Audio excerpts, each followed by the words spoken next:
dioxide in them that is 1% per year. It's been 0.49% per year for the last 10 years, 0.42 for the 10 years before that, and 0.43 for the 10 years before that. So the models have twice as much greenhouse warming radiation going in them as is known to be happening. It shouldn't shock you that they predict more warming than is occurring. Models predict what the temperature might be in 50 or 100 years' time. It is one of their peculiar features that long-range climate forecasts are only proved wrong long after people have forgotten about them. As a result, there is a danger, according to Professor Carl Wunsch, that modelers will be less concerned in producing a forecast that is accurate than one that is interesting. Even within the scientific community, you see, it's a problem. If I run a complicated model and I do something to it, like melt a lot of ice into the ocean, and nothing happens, it's not likely to get printed.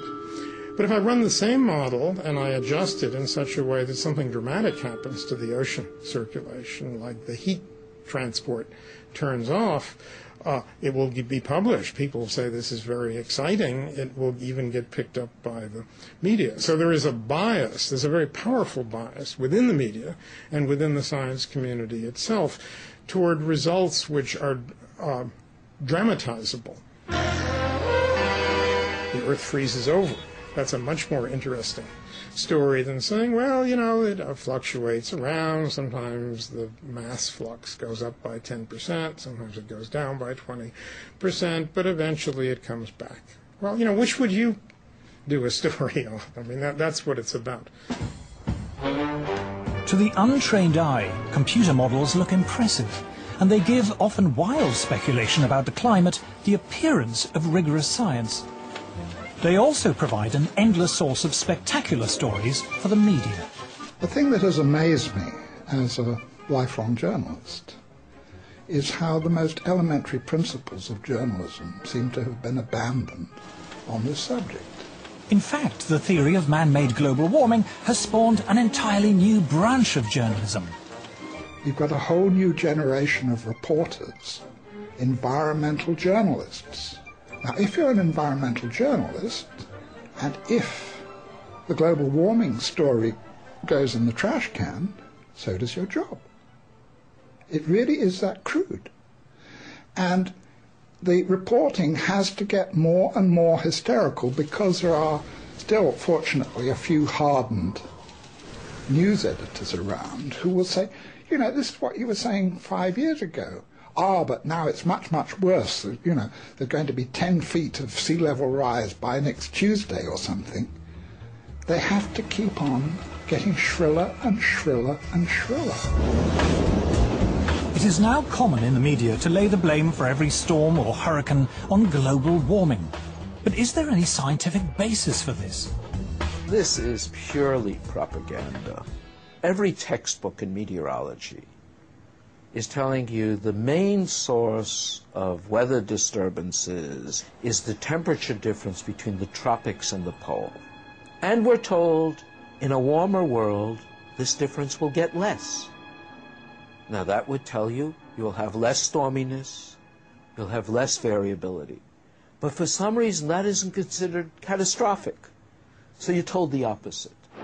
News reports frequently argue that even a mild increase in global temperature could lead to a catastrophic melting of the polar ice caps. But what does Earth's climate history tell us?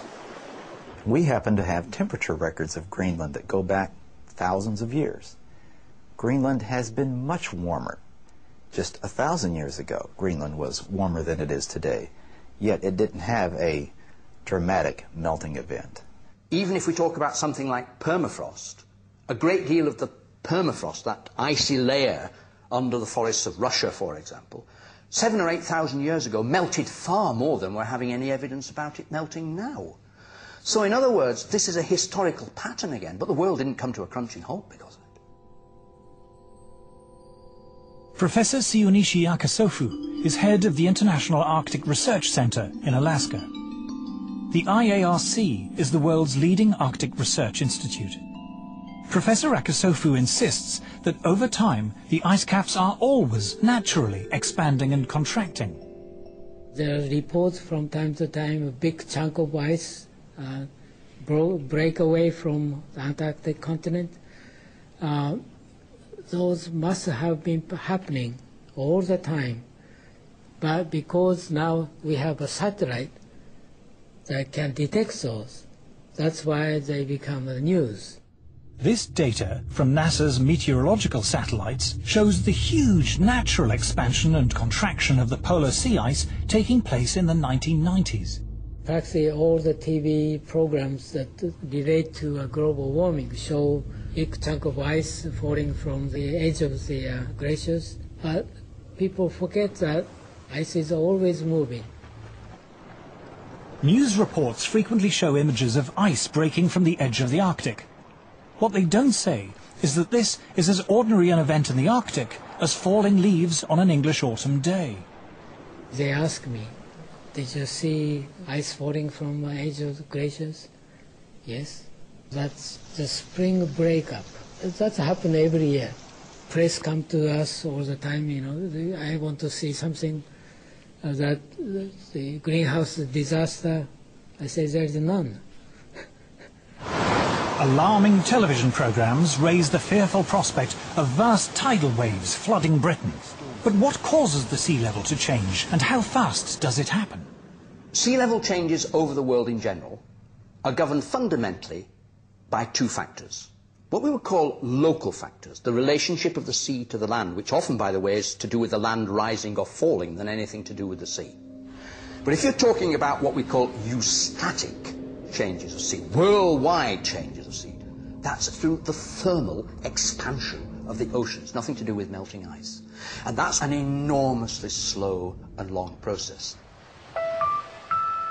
People say, oh, I see the ocean doing this last year.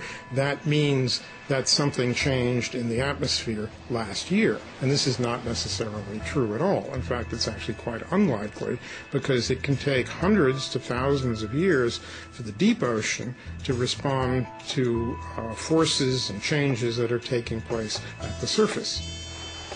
It is also suggested that even a mild rise in temperature will lead to the spread northward of deadly insect-borne tropical diseases like malaria. But is this true? Professor Paul Reiter of the Pasteur Institute in Paris is recognized as one of the world's leading experts on malaria and other insect-borne diseases.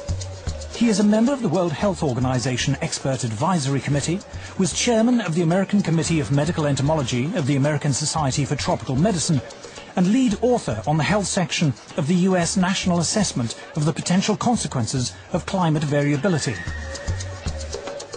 As Professor Reiter is eager to point out, mosquitoes thrive in very cold temperatures. Mosquitoes are not specifically tropical. Most people will realize that in temperate regions there are mosquitoes. In fact, mosquitoes are extremely abundant in the Arctic.